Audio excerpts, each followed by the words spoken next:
Et donc là c'est le Picasso. Oui. Tu vois, je vais montrer à la caméra. Ça c'est la grande classe. Alors pourquoi en fait ça c'est les peintures sur le flyer. C'est pas les flyers. En fait ça avant l'internet, avant qu'il y ait internet, les gens écrivaient leurs archives sur papier. Et alors cette drôle de typographie ici c'est la machine à écrire. Et alors ça date, la première date sur la fiche date de 1966. Ici on est dans une ancienne librairie où il y a eu tous les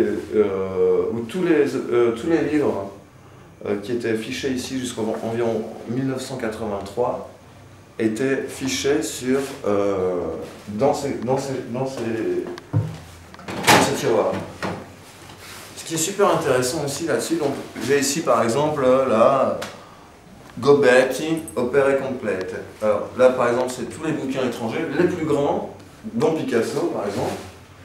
Et puis, alors j'ai du Corneille, j'ai du machin, j'ai des trucs.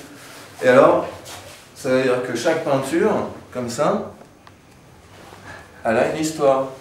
On a c'est Middle English Dictionary. Mais alors, qu'est-ce qui se passe? T'as l'histoire d'un livre dans une peinture. Alors, quand quelqu'un il fait une peinture et qu'il raconte une histoire, et bien là c'est la même chose.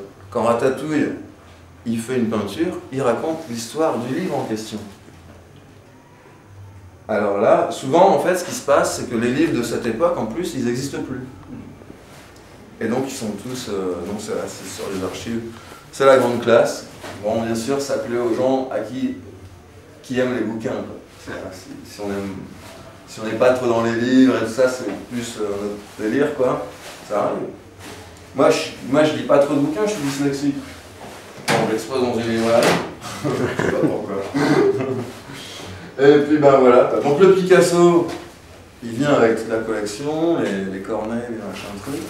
Ou alors on peut faire, ce que je me suis dit, je sais pas quoi faire avec tout ça, hein, parce que ça fait un demi-sac poubelle de choses, comme ça. Le mec il va prendre ça, il va partir comme ça quand même. Et puis en plus, ouais, c'est clair, hein, mais bon, on est 3 milliards, 100 milliards sur la planète. Donc finalement, même 5000 peintures, c'est quoi 5000 peintures sur 5 milliards d'individus? C'est pas grand chose. Ça fait combien? C'est marrant parce que j'essayais de calculer le milliard la fois dernière et les calculatrices à l'ancien temps, elles ne marchent pas pour le milliard. Donc je suis emmerdé pour calculer moi avec mes peintures parce que je calcule toujours après le dixième zéro. Enfin souvent quoi. Et puis bah voilà, on peut couper.